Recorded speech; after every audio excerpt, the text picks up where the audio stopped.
I'm Victoria Pearson, but you can call me V, and I've been promising you that I'm going to show you my new altar this week. Normally, I would show you the process of me changing it over, cleaning everything down, putting everything back in, but I don't know why this time I just felt the need to do things completely differently, and so I did it all off camera, and instead I'm going to give you a little tour of my altar now instead.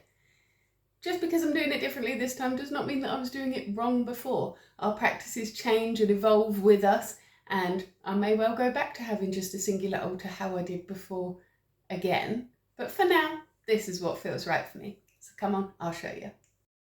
So usually I only have the one altar and it kind of looks a little bit like this, but this year I've done things a little bit different. So we'll start down here. This is my bottom altar, and this year it is just dedicated to the 4 elements and to balance.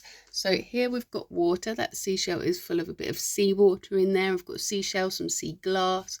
Over here we've got earth. My pestle and mortar full of salt and acorns. I've got a pine cone in there, some amber, a rock with a hole in it, and a couple of other crystals and rocks that just called to me when I was looking for things to put in there. Then over here we've got the section for air. I've got some perfumes in there, some feathers and a fan. And then here we've got fire. So I've got fool's gold here, pyrite. I've got my little sunshine in here. I've got some gemstones here that's carnelian, and can't remember what that one is, but it always activates the idea of fire for me.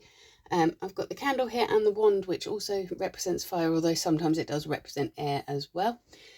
In the middle here I've got my black and white candles symbolising balance. I probably need to burn down the white one a little bit because they're not quite the same height, and really the black one should be taller than the white one at this time of year. And then I've just got my little pentacle down there, a little bell to remind me to retain some joy, and a little amethyst in there that actually fell out of a ring that I've had for ages, and I've just, because it happened whilst I was doing this, I felt like it wanted to be there.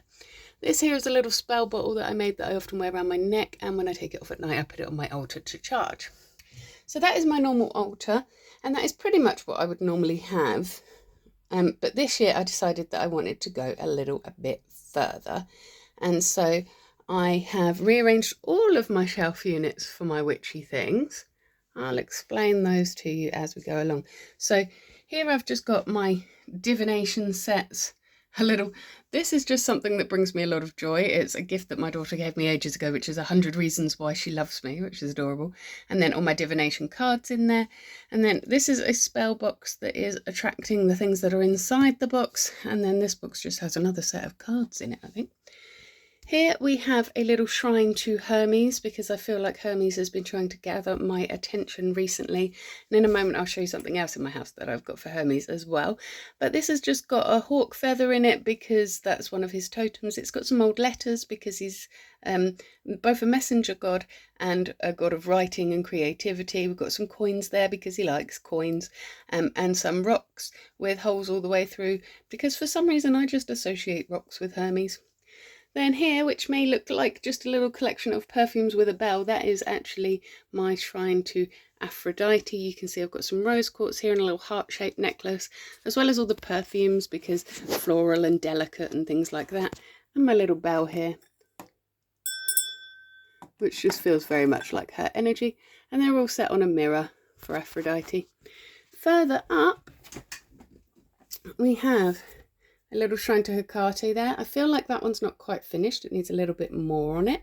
It's got my jar of keys here that I use in spells because she is the keeper of keys. And then this here is her symbol, which I do not know how to pronounce. Strophocles, maybe. She's also guarded by the raven here, but that is also part of my shrine to Hades. Because this really is his time of year.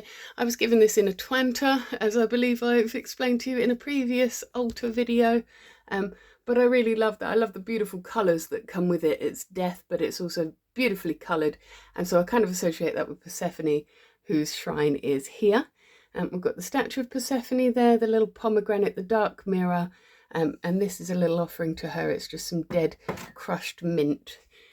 And then on my final one, I've got my tools that I don't use very often, like my cauldron, and all those alcohol bottles there are things that I use as offerings for the gods, because I don't actually drink much alcohol myself, but people gift it to me, and it's a really good gift for the gods. The little teddy bear that you can see up there belonged to my husband when he was little, and so it's both an ancestor link and a sentimental thing. I like to keep it there as a symbol of protection for our home. And so that is my entire altar setup. And then underneath it, I've just got some drawers where I keep my other witchy equipment. As I think I've said before, I do have various other little shrines around my house. So this key here is to represent Hagate because it is over my front door. And so it is neither in my house nor out of my house. And again, she's the keeper of the keys. So keys are a symbol of hers. I actually made this based on a skeleton key for her. And then this is a temporary one. This is just a little offering that I put out for Hermes the other day because we went on the M25, which is always a nightmare, but it was really, really smooth and easy going for us. So I stacked up some of my favourite rocks because he does like rock stacking apparently, and I left him a little shot of whiskey here to enjoy, as well as amethyst and some hawk feathers that he is associated with. You can see my incense burner here. That is because I burned some yellow incense for him as well. And so that is my current shrine to Hermes, to say thank you for my easygoing journey on the M25. I hope that you enjoyed that and it maybe gave you a little inspiration for your own sacred spaces in your own home. You don't have to be a witch or follow a particular set of gods or any particular dogma or practice to be able to have an altar for yourself. It's just a way of concentrating your own power and reminding yourself that you are a spiritual being having a physical experience. Join me next week for my next vlog. I'm not entirely sure what I'm vlogging about yet. I might be doing a little travel chat with my friend, or I might be doing another spell for you. So you'll have to subscribe and wait and find out. But if you can't wait until that long to see me again, I understand. I will be here every single morning in your shorts, taking a great big deep breath, letting you know what I'm grateful for that day. Sometimes I'm letting you know what challenges me that day because we're real on this channel.